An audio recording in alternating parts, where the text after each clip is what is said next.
Good morning. ये Wednesday morning है और आज लेक्चर रिकॉर्ड कर रहे हैं किसके लिए? क्लास 12 के लिए। ठीक है भाई साहब। क्लास 12 के मैंने देखा है जो लोगों की जो व्यूज हैं वो और कम होते जा रहे हैं। Very nice, very enthusiastic. बहुत अच्छा लगता है मेरे को। जितना ज़्यादा जितने नंबर ऑफ व्यूज कम हो जाएंगे उतना खुश हो जाऊंगा मैं। बहुत अच्छा कर रहे हो आप लोग का जो प्रेपरेशन है बहुत अच्छा चल रहा है। Very nice. ठीक है, लेकिन इतना जान लो, जनवरी एंड में या फरवरी स्टार्टिंग में एग्जाम्स हो जाएंगे, तो ऊपर वाला अपने साथ है शायद आप लोग के, इसलिए आप लोग इतना सीरियसली नहीं ले रहे। कोई बात नहीं, अपना काम है सिलेबस पढ़ाना, अपन पढ़ाते हैं। अच्छा, क्या पढ़ा क्या रहे थे? तो हु हाँ, क्या पढ़ा रहे थे? तो हमने स्टार्ट किया था स्टैंडिंग वेव। स्टैंडिंग वेव हमने स्टार्ट किया था। शानदार कंसेप्ट है स्टैंडिंग वेव का।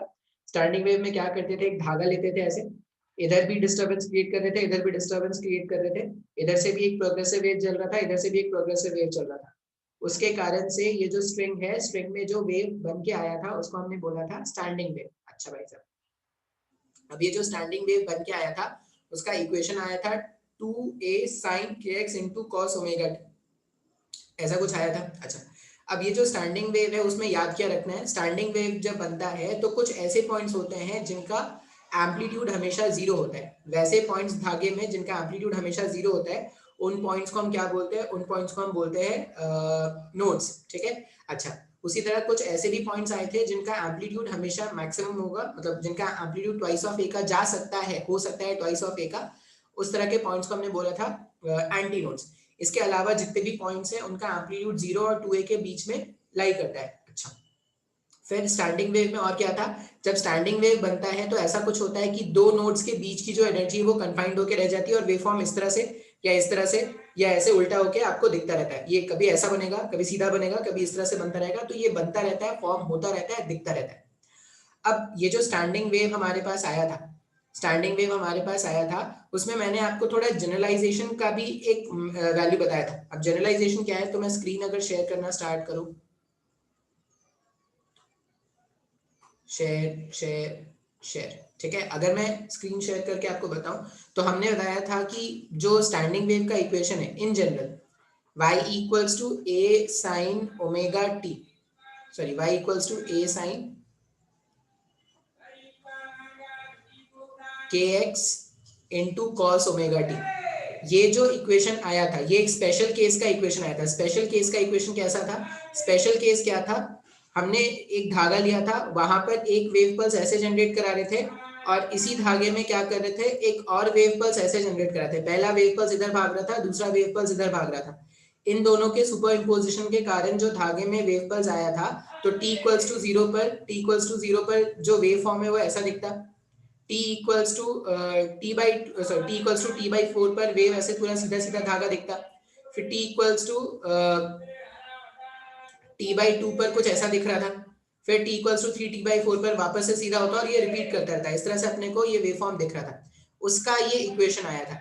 अब यहाँ पर अगर आप ध्यान से देखोगे, मान लो अगर मैं t इक्वल्स टू 0 सब्स्टिट्यूट कर दूं, फिर से अगर ये मेरे पास वेव का इक्वेशन है, टाइम को जीरो करने का मतलब है, टाइम का वैल्यू पुट करने का मतलब है कि मैंने टाइम को कांस्टेंट कर दिया।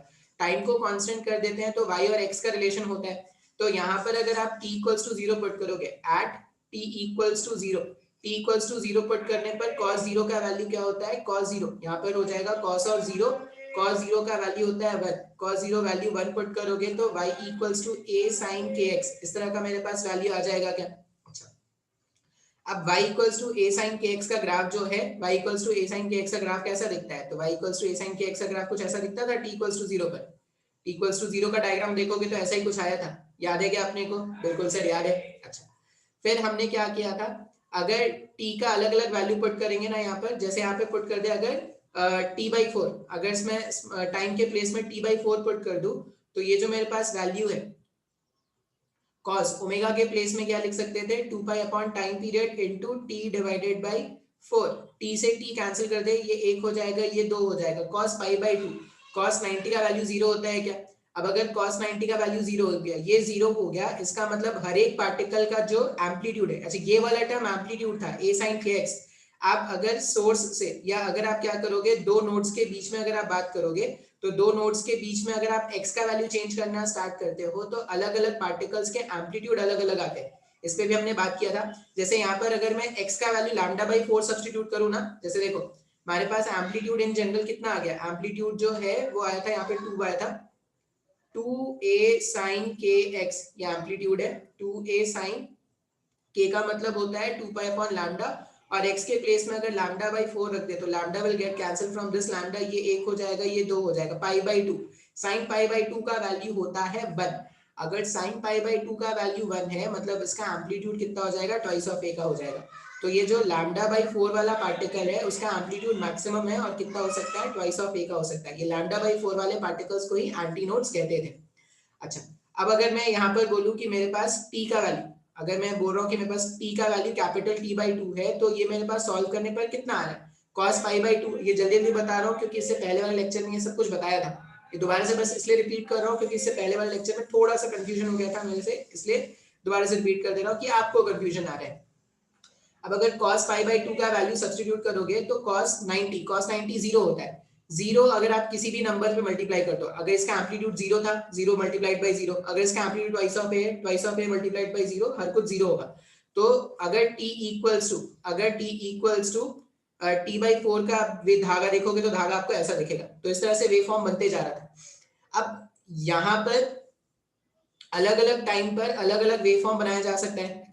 अब जब मैंने जनरल क्वेश्चन कराना सॉल्व कराया था ना, तो जनरल इक्वेशन जो आपको याद रखना है, जनरल इक्वेशन अगर आप याद रखोगे तो ऐसा याद रखना, जनरल इक्वेशन क्या लिखेंगे, y as a function of x comma t, यहाँ पे लिख देंगे 2a sin kx प्लस कोई phi1 या phi2 मान लो, कोई वैल्यू ले लेते हैं, क्या लिया था, पाई बाई 3 ले लेते हैं, पाई by 3 into cos of, sorry यहाँ पे लिखना साइन, कॉस लिखोगे तो एक पाई बाई 2 का फेज आ जाएगा पहले से। तो यहाँ पे जनरल इक्वेशन जब भी लिखेंगे तो जनरल इक्वेशन में लिख लेना साइन और यहाँ पर हो जाएगा omega T plus pi by 3, मान लो ऐसा लिखा हुआ। अब यहाँ पर समझने वाला बात क्या है, ये के एक्स प्लस पाई बाई 3, ये पाई बाई 3 के इंट्रोडक्शन से क्या हो जाएगा, पहले जो नोट्स थे वो क्या थे, यहाँ पर बन रहे थे, फिर यहाँ पर बन रहे थे, फिर यहाँ पर बन रहे थे एंड सो ऑन। अब अगर के एक्स प्लस पाई बाई 3, अगर मेरे को नोट्स का पोजीशन जानना है तो सिंपली अपन क्या करते हैं, नोट्स का मतलब हो गया एक्स का वो पोजीशन ढूंढो जहां पर एम्पलीट्यूड जीरो है। इसका मतलब अपन क्या करेंगे, के एक्स प्लस पाई बाई 3 को, या साइन के एक्स, ये 2a साइन के एक्स जो है, 2a साइन के एक्स के वैल्यू को जीरो से इक्वेट कर देंगे क्योंकि इसका वैल्यू मेरे को जीरो चाहिए। अब इसका वैल्यू जीरो आने के लिए हम क्या बोलते हैं कि k x plus pi by 3 n pi के इक्वल आना चाहिए था, जिसमें वैल्यू हो जाएगा 0 पाई 2 पाई, ऐसा कुछ भी हो सकता है। अब अगर आप इसको पहले वाले टर्म से इक्वेट करोगे तो 2 pi upon lambda times of x का वैल्यू माइनस पाई बाई 3 है।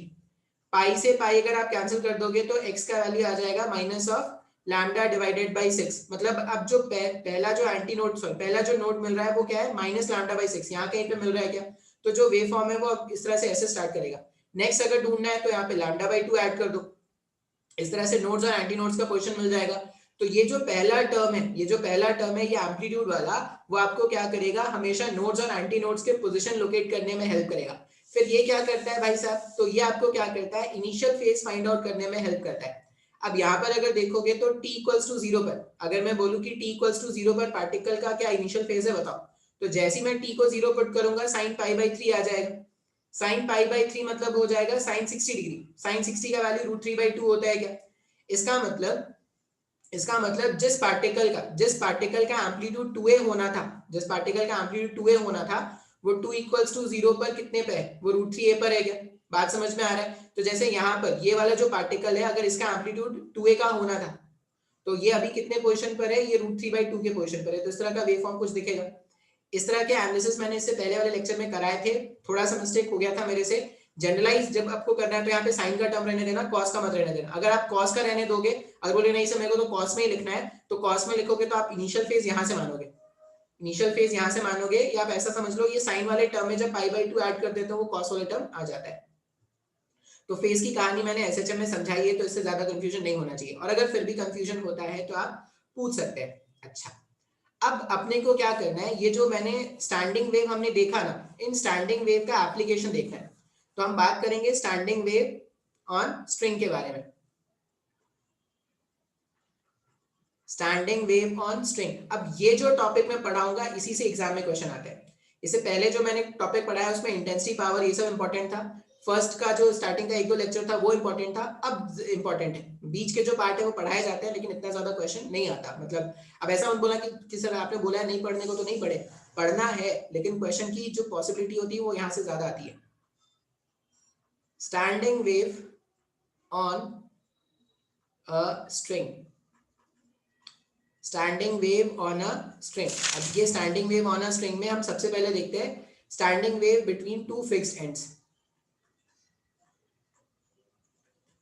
Standing wave between two fixed ends, standing wave between two fixed ends, ये देखते हैं टॉपिक। देखो आप ना अगर आपने नहीं पढ़ा है, इससे पहले का टॉपिक नहीं पढ़ा है, तो टाइम निकालो पढ़ो। फरवरी में एग्जाम होगा, तुम ये मत सोच के बैठो। देखो मैक्स टू मैक्स दिसंबर में, देखो जनवरी के स्टार्टिंग में एग्जाम होता था, मैक्स टू मैक्स वो डिले करेंगे ना तो फरवरी तक ले जाएंगे। आप ऐसा समझ लो कि फरवरी के एंड तक आपका एग्जाम हो जाना है। अब अगर फरवरी के एंड तक, ये मेंस के बच्चों के लिए बोल रहा हूँ, फरवरी के एंड तक एग्जाम हो जाना है तो आपको क्या करना पड़ेगा, पढ़ना पड़ेगा।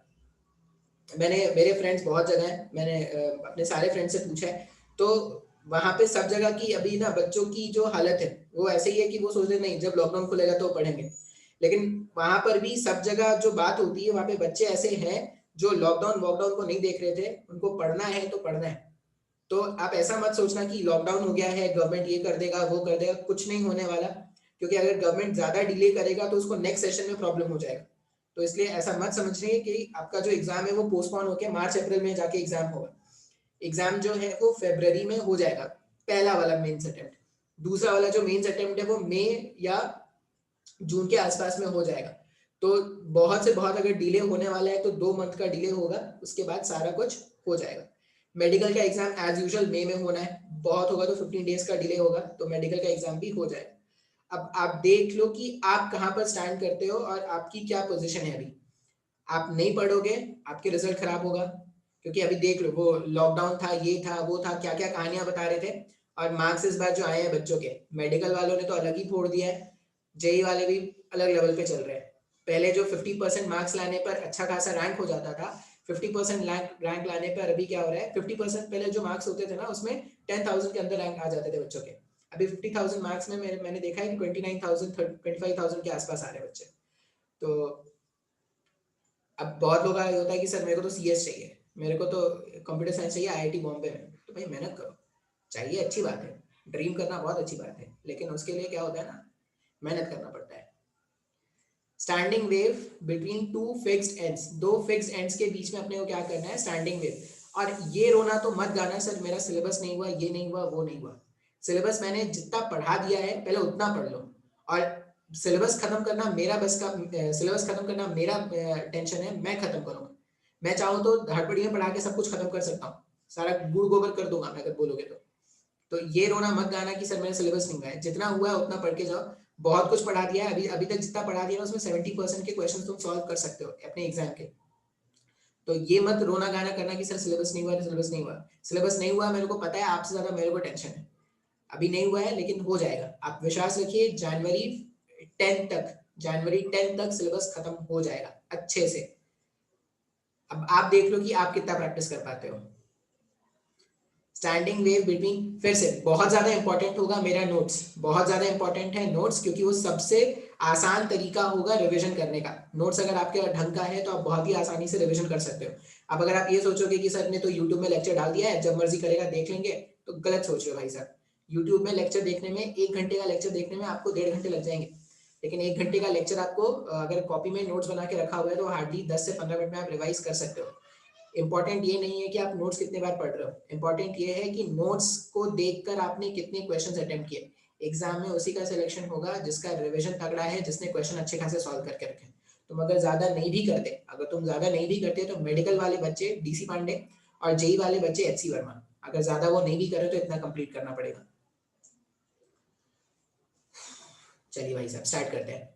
Standing wave between two fixed ends. अब हम क्या बोलते हैं कि एक धागा था जिसके दोनों एंड्स को हमने क्या कर दिया, फिक्स कर दिया है। एक धागा ऐसे और ये दोनों एंड्स को हमने क्या कर दिया, फिक्स कर दिया। अब अगर धागे के एंड्स को फिक्स कर दिया मतलब क्या है, हमने इस वाले एंड और इस वाले एंड के डिस्प्लेसमेंट को क्या कर दिया, कंस्ट्रेंट कर दिया। मतलब कुछ भी हो जाए, ये एंड और ये एंड फिक्स है तो उनका डिस्प्लेसमेंट कुछ हो नहीं सकता। अब मिनिमम पॉसिबिलिटीज अगर मैं बात करूं, सबसे मिनिमम पॉसिबिलिटी की, minimum possibility of standing wave, अगर मैं मिनिमम पॉसिबिलिटी के बारे में बात करूं तो मिनिमम पॉसिबिलिटी क्या हो सकता है, यहां पर नोड है, यहां पर नोड है, तो मिनिमम में एक लूप बन सकता है क्या ऐसा?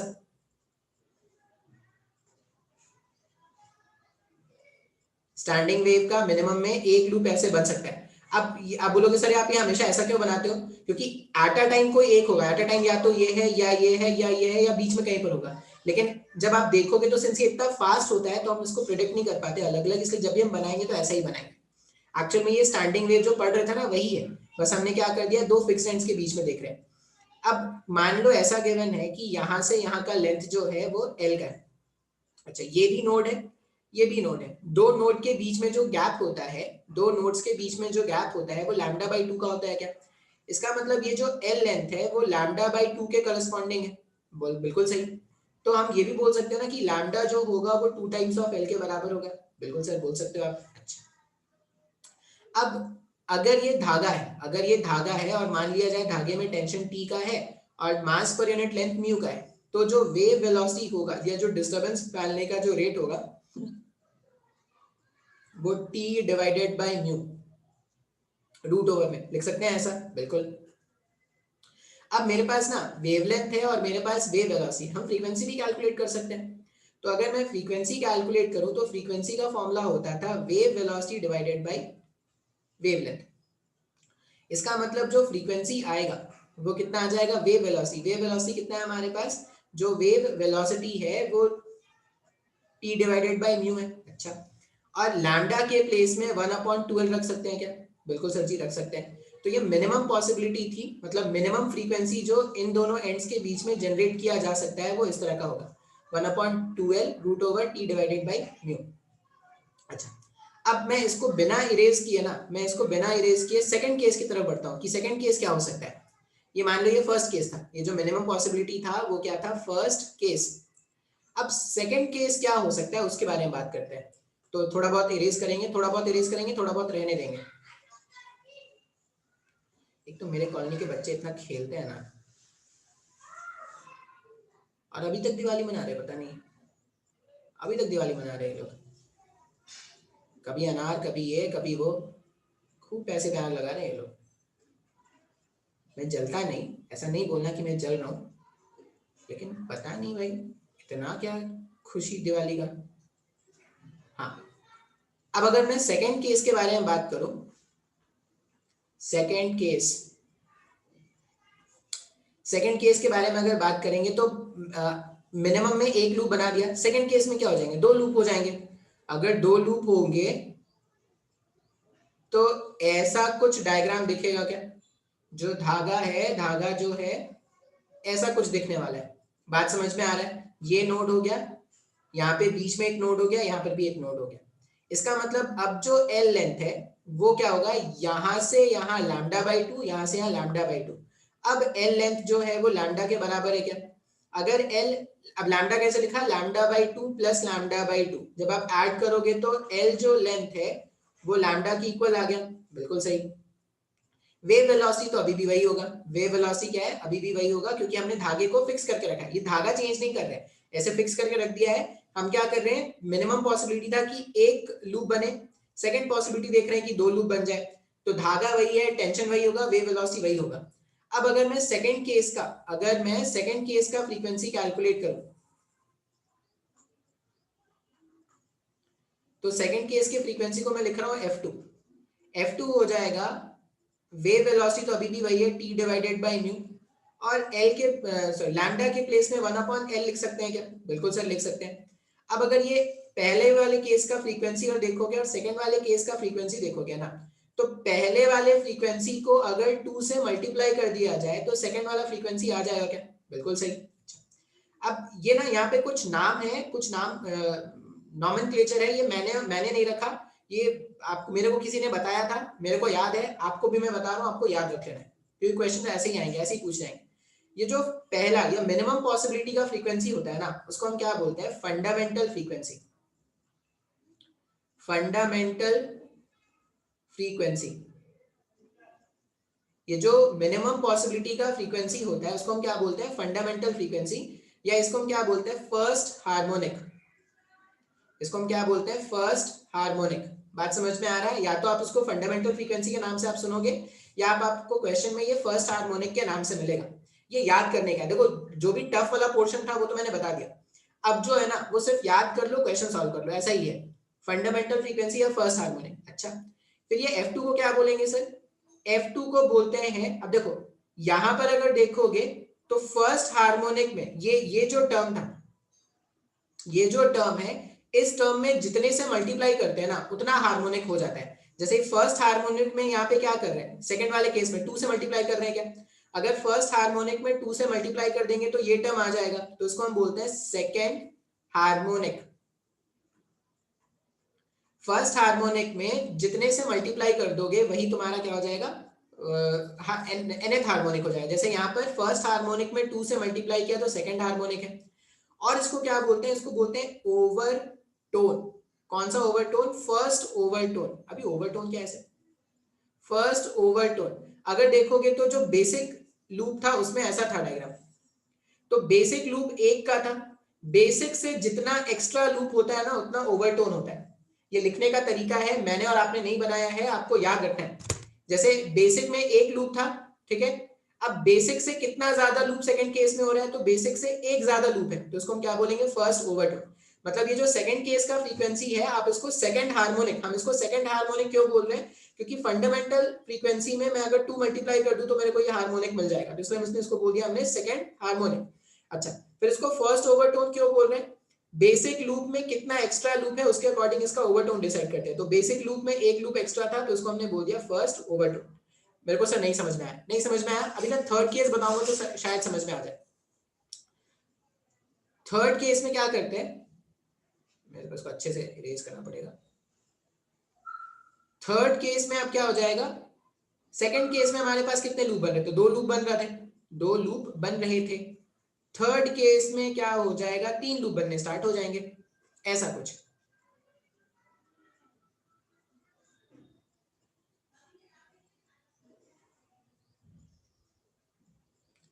देखो फेस्टिवल का सीजन चला गया है, अब जाके दिसंबर में सीधा फेस्टिवल आएगा, तो जब दिसंबर में फेस्टिवल आएगा तब तक अपना काम तुम खत्म कर लो, पढ़ाई लिखाई वाला पढ़ लो। अभी 45 दिन अभी जो है ना जम के पढ़ लो, क्योंकि मैं तो जम के पढ़ूंगा अभी। ये जो 45 दिन है ना तुम्हारे जिंदगी के सबसे मुश्किल 45 दिन होने वाले हैं। ऑलमोस्ट हर दिन लेक्चर आएगा, एक्सेप्ट फॉर संडे हो सकता है, या वीक में 1-2 दिन मैं रियायत दे दूं, नहीं तो ऑलमोस्ट हर दिन लेक्चर आएगा। फिर से अब अगर तुम बोलोगे सर लेक्चर ज्यादा हो रहा है, कम हो रहा है, आई डोंट केयर, मेरे को सिलेबस खत्म करना है अच्छे से, वो भी क्योंकि बच्चे पढ़े ना पढ़े बाद में ब्लेम टीचर को ही बोलते हैं कि सर आपने सिलेबस नहीं खत्म किया, तो मेरे को सिलेबस खत्म करना है। और अभी भी देखो, अभी भी अगर मैं देखूँ ना तो 40-45 व्यूज आ जाते हैं, मतलब 40 लोग तो हैं जो पढ़ रहे हैं, या 40 व्यूज अगर आए हैं तो फिर भी मैं एक्सेप्ट करता हूँ कि चलो 25 लोग तो हैं जो पढ़ रहे हैं। अब 25 लोग जो पढ़ रहे हैं ना, अपने को तो रैंक से मतलब है, 25 में से किसी 10 का भी रैंक आ गया तो अपना काम तो बन गया भाई साहब, पेपर में अपनी फोटो लग जाएगी कि 10 रैंक हमने दे दिया है, तो अपने को उससे ही मतलब है, बाकी लोग से मतलब भी नहीं है। NNN, ये थर्ड केस के बारे में बात कर रहे हैं, थर्ड केस। थर्ड केस के बारे में अगर मैं बात करूं तो थर्ड केस में अगर आप देखोगे तो L लेंथ जो है, अब देखो यहां से यहाँ λ/2, यहां से यहाँ λ/2, यहां से यहाँ λ/2, तो ये 3 λ/2 हो गया ना। इसका मतलब लैम्डा का वैल्यू क्या लिखा जा सकता है? 2L divided by 3। लैम्डा के प्लेस में हम लिख सकते हैं 2L डिवाइडेड बाई 3, ये लैम्डा का वैल्यू हमारे पास हो गया। अब लैम्डा का वैल्यू मेरे को मिल गया, फिर से धागा वही है, टेंशन वही है, तो वेव वेलोसिटी में कोई चेंज होगा नहीं। थर्ड केस का अगर मैं फ्रीक्वेंसी फाइंड आउट करूं, थर्ड केस का अगर मैं फ्रीक्वेंसी फाइंड आउट करूं तो वो हो जाएगा लैम्डा के प्लेस में रख दो 2L, ऊपर चला जाएगा 3 √T डिवाइडेड बाई म्यू। अब फंडामेंटल फ्रीक्वेंसी में यहाँ पर 3 से मल्टीप्लीकेशन किया जा रहा है, तो ये कौन सा हार्मोनिक है? Third harmonic. कौन सा हार्मोनिक हो गया? Third harmonic. अच्छा भाई साहब, फिर बेसिक से कितना ज्यादा लूप है? तो बेसिक से 2 ज्यादा लूप है, तो उसको हम क्या बोलेंगे? Second overtone. अब इसको मैं क्या करता हूँ ना, जनरलाइज कर देता हूँ, क्योंकि खुद से डिराइव करना इतना आसान होता नहीं है। जनरलाइज कर दूंगा तो आप बस एक एंड रिजल्ट याद रखना और बार बार उसको वैल्यूज को पुट करना, आंसर मिल जाएगा। देखो ऐसे ही क्वेश्चन आएंगे, मैं कुछ क्वेश्चंस भी करा दूंगा इसमें, ठीक है, लेकिन क्वेश्चंस बहुत सिंपल आएंगे अगर आपको फॉर्मूला याद है तो। अब nth लूप में हम क्या बोलेंगे?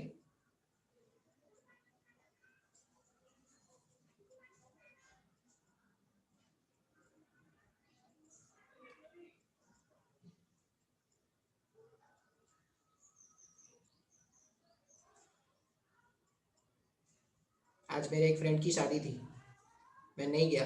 क्यों नहीं गया? क्योंकि मेरे को लेक्चर बनाने थे। तो मैं अगर फ्रेंड की शादी छोड़ सकता हूँ तो आपको भी कुछ ना कुछ छोड़ना पड़ेगा भाई साहब। इस तरह से nth केस। डॉटेड का मतलब होता है कि बीच में बहुत सारे थे, ठीक है, बीच में बहुत सारे थे। अब यहाँ पर अगर देखोगे तो यहाँ पर हमने क्या किया है, टोटल हमने कितना लूप्स बना दिया? n लूप बना दिया। यहाँ पर टोटल हमने कितना बना दिया? n लूप्स, बिल्कुल n लूप्स बनाया है। तो अगर दो नोड्स के बीच में लैम्डा बाई 2 है तो n लूप्स में कितना हो जाएगा? l जो है वो n times of lambda by 2 के बराबर है। इसका मतलब लैम्डा के प्लेस में 2l डिवाइडेड बाई n रखा जा सकता है। टेंशन वही होगा, म्यू वही होगा, तो वेव वेलोसिटी वही होने वाला है। तो फ्रीक्वेंसी अगर nth केस का लिखेंगे, अगर nth केस का फ्रीक्वेंसी लिखेंगे तो वो हो जाएगा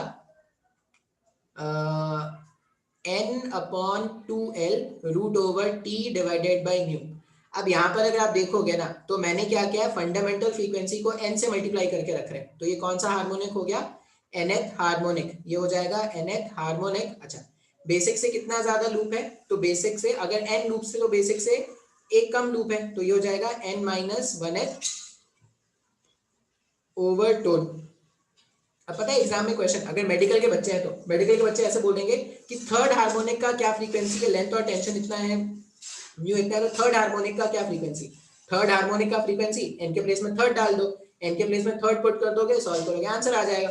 या पूछेंगे फिफ्थ ओवरटोन का क्या फ्रीक्वेंसी है, तो फिफ्थ ओवरटोन का मतलब क्या हो जाएगा कि अगर ये मेरे पास फिफ्थ ओवरटोन है तो अपन क्या करने वाले हैं, फिफ्थ का मतलब ये जो n है, अगर मैं यहाँ पे बोल रहा हूँ फिफ्थ ओवरटोन, तो फिफ्थ ओवरटोन मतलब n माइनस 1 का वैल्यू 5 हो गया ना। अगर n माइनस 1 का वैल्यू 5 हो गया, इसका मतलब n का वैल्यू 6 है, तो इस इक्वेशन में n के प्लेस में 6 डाल देंगे तो फिफ्थ हार्मोनिक का, सॉरी फिफ्थ ओवरटोन का अपने को फ्रीक्वेंसी मिल जाएगा। तो ऐसे सिंपल सिंपल क्वेश्चन आते हैं, बस आपको फॉर्मूला याद रखना है, क्वेश्चन सॉल्व करना है। इस संडे को टेस्ट होगा तो आपको पता चलेगा क्या क्या क्वेश्चन आते हैं। अच्छा भाई साहब, ये हो गया हमारे पास case 1, wave on a sorry standing wave on a string का केस 1, जब दोनों एंड्स कैसे थे, फिक्स्ड। सेकंड केस क्या होता है, when one end is fixed and one end is open. When one end is fixed, when one end is fixed and one end is open, ठीक है, एक एंड फिक्स रखने वाले हैं और एक एंड को क्या करने वाले हैं, ओपन रखने वाले हैं। तो देखते हैं, मान लो फिर से, अब फिक्स्ड एंड का मतलब हो गया, रोप तो पहले बना लो ऐसा कुछ,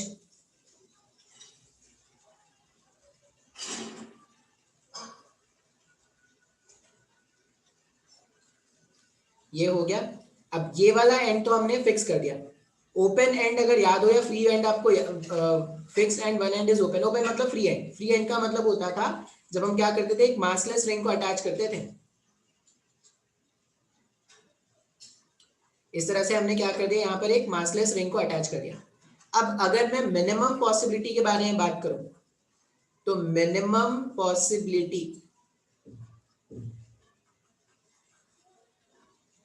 मिनिमम पॉसिबिलिटी के बारे में अगर मैं बात करूं तो मिनिमम पॉसिबिलिटी में क्या हो जाएगा, इसका एम्पलीट्यूड। अब ये जो है ये फ्री है मूव करने के लिए, मतलब यहाँ पर क्या होगा, यहाँ पर एंटी नोड बनेगा और यहाँ पर क्या बनेगा, नोड। तो मिनिमम पॉसिबिलिटी ना कुछ ऐसा होगा, एक एंड पर नोड और दूसरे एंड पर एंटी नोड। तो अगर यहाँ पर देखोगे तो एल जो लेंथ है वो लैम्डा बाई 4 के इक्वल हो रहा है क्या, नोड और एंटी नोड के बीच में लैम्डा बाई 4 का गैप होता है, इसका मतलब लैम्डा जो है वो 4 टाइम्स ऑफ एल के इक्वल है। अब वेव वेलोसिटी तो अभी भी वही होगा, वेव वेलोसिटी अभी भी क्या है, root over of T divided by mu का है। तो अगर मैं फर्स्ट केस का फ्रीक्वेंसी फाइंड आउट करूं, तो फर्स्ट केस का फ्रीक्वेंसी अगर मैं फाइंड आउट करूं तो वो हो जाएगा लैम्डा के प्लेस में 1/4L लिख दो, root over of T divided by mu. अब ये हो गया हमारे पास, ये हो गया हमारे पास, इसको हम क्या बोलेंगे, फंडामेंटल फ्रीक्वेंसी। जो सबसे बेसिक केस का फ्रीक्वेंसी होता है उसको क्या बोलते हैं, फंडामेंटल फ्रीक्वेंसी बोलते हैं। तो ये हो गया फंडामेंटल फ्रीक्वेंसी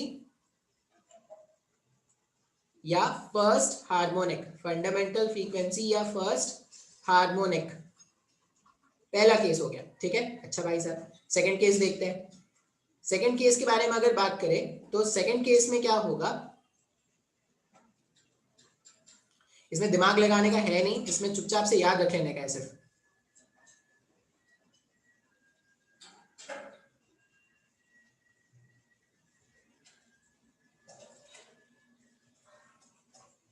हाँ, अगर मैं बात करूं सेकंड केस के बारे में, तो सेकंड केस में क्या होगा, सेकंड केस कुछ ऐसा होगा,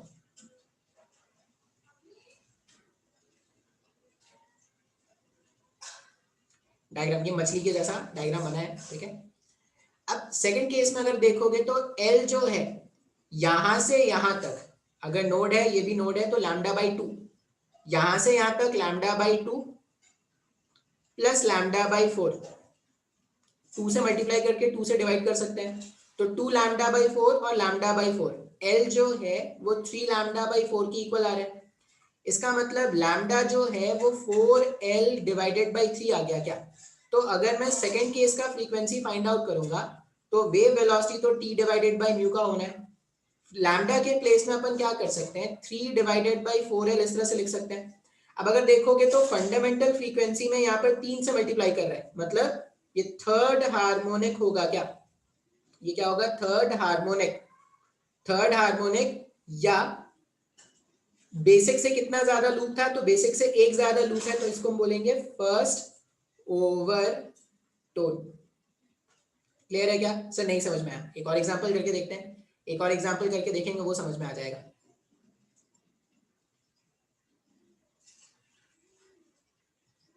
ऐसे तो एंड रिजल्ट याद ही रखना है सिर्फ।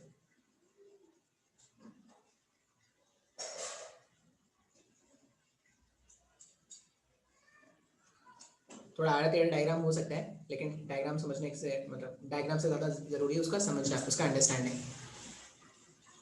अभी जो एल लेंथ है, अगर एल लेंथ देखोगे तो एल लेंथ कितने की इक्वल आ रहा है, तो लैम्डा बाई 2, दो नोड्स है, ऐसा दो कंप्लीट लूप्स है, यहां से यहाँ लैम्डा बाई 2, यहाँ से यहाँ लैम्डा बाई 2 और यहाँ से यहाँ lambda by 4, lambda by 2 plus lambda by 2 lambda हो जाएगा, और lambda by 4, lambda plus lambda by 4 5 lambda by 4 हो गया, 5 लैम्डा बाई 4।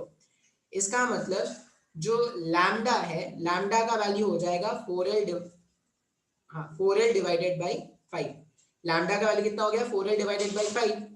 अब अगर लैम्डा का वैल्यू 4L डिवाइडेड बाई 5 है, तो अगर मैं फ्रीक्वेंसी कैलकुलेट करूं थर्ड केस का, तो वेव वेलोसिटी तो अभी भी कोई फर्क नहीं पड़ा, t डिवाइडेड बाई म्यू, और लैम्डा के प्लेस में लिख दो 5 डिवाइडेड बाई 4L। अब अगर आप यहाँ पर देखोगे तो आपने बेसिक में क्या किया है, ये पूरा मेरा फंडामेंटल फ्रीक्वेंसी था, फंडामेंटल फ्रीक्वेंसी में 5 से मल्टीप्लाई किया है, मतलब ये क्या है, फिफ्थ हार्मोनिक, ये फिफ्थ हार्मोनिक है। या बेसिक से कितना ज्यादा लूप है, तो बेसिक से 2 ज्यादा लूप है, इसको क्या बोलेंगे, सेकंड ओवरटोन। अब अगर इस केस में देखोगे ना, एक एंड फ्री और एक एंड ओपन, तो उसमें क्या हो रहा है, जो बीच बीच के ओवरटोन, ये जो बीच बीच के जो हार्मोनिक्स है वो गायब हो जा रहे हैं, ठीक है। जैसे जब दोनों एंड क्लोज थे तो आपको सारे ओवरटोन, सारे फ्रीक्वेंसीज मिल रही थी, यहाँ पे बीच बीच वाली फ्रीक्वेंसीज गायब हो जा रही है क्या। अब क्लोज एंड और ओपन एंड वाले अपने डिवाइस अगर देखोगे तो गिटार आपने देखा होगा, ये जो गिटार है ना वो इसी पे काम करता है। गिटार पर हम क्या करते हैं, फिंगर्स को ऐसे ऐसे टैप करते हैं। अब फिंगर्स को टैप करने के बाद जब आप प्लग करते हो ना उसको, एक बार मैं थोड़ा गायब हो, मैं थोड़ा स्क्रीन में आता हूँ। हाँ, वैसे मेरे पास गिटार भी है, लेकिन कोई सेंस नहीं करता, अभी मैं आता नहीं चलाना, मैंने शौक में खरीद लिया, टाइम ही नहीं सीखने का। चलो अब गिटार में क्या करते हैं, वो जो गिटार है उसमें अगर आप देखोगे वायर्स होते हैं, वायर्स का ये वाला एंड तो फिक्स है, बांधा हुआ है, और यहाँ से हम क्या करते हैं ना, उसको टैप करते हैं अलग अलग जगह पर। अब अलग अलग जगह पर जब तुम टैप करोगे तो तुम उसके लेंथ को चेंज कर रहे हो क्या? तुम जब उसके लेंथ को चेंज कर रहे हो, इसका मतलब क्या होगा, तुम अलग अलग टाइप का फ्रीक्वेंसी क्रिएट कर रहे हो। अगर लेंथ चेंज होगा तो वेवलेंथ चेंज होगा, वेवलेंथ चेंज होगा तो फ्रीक्वेंसी चेंज होगा, फ्रीक्वेंसी चेंज होगा तो अलग अलग तरह के साउंड आएंगे। अब हमने लेंथ चेंज किया, अलग अलग तरह का साउंड आ रहा था, तो जब दोनों एंड क्लोज्ड होते हैं तो सारे हार्मोनिक्स मिलते हैं, लेकिन एक एंड क्लोज्ड है और एक एंड ओपन है तो सारे हार्मोनिक नहीं मिलते।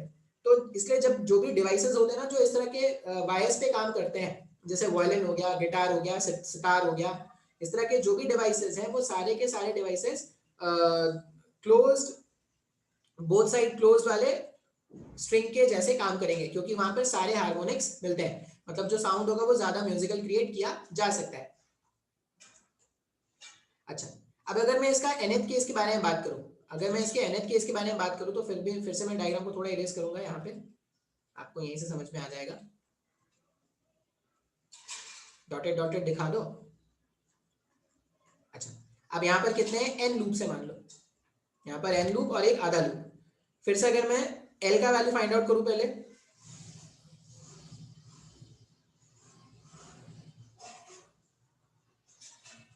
अगर मैं n का वैल्यू फाइंड आउट करूं तो क्या है, n इंटू यहां से यहाँ lambda by two, lambda by two, lambda two. अब मेरे पास अगर l अगर देखोगे तो n तो मेरे पास कंप्लीट n तो मेरे पास दो एंटी नोड्स के बीच है, कंप्लीट लूप है, तो n times of lambda by two हो जाएगा, और एक अधूरा लूप भी है तो लैम्डा बाई फोर। जब आप इसको सॉल्व करोगे तो n लैम्डा बाई टू, यहाँ पे 2 से मल्टीप्लाई कर दो, 2n लैम्डा, और 2 से डिवाइड कर दो, प्लस लैम्डा बाई फोर। दोनों से अगर मैं लैम्डा बाई फोर कॉमन निकाल दूं तो ये आ जाएगा 2n प्लस वन, ऐसा कुछ आ जाएगा क्या?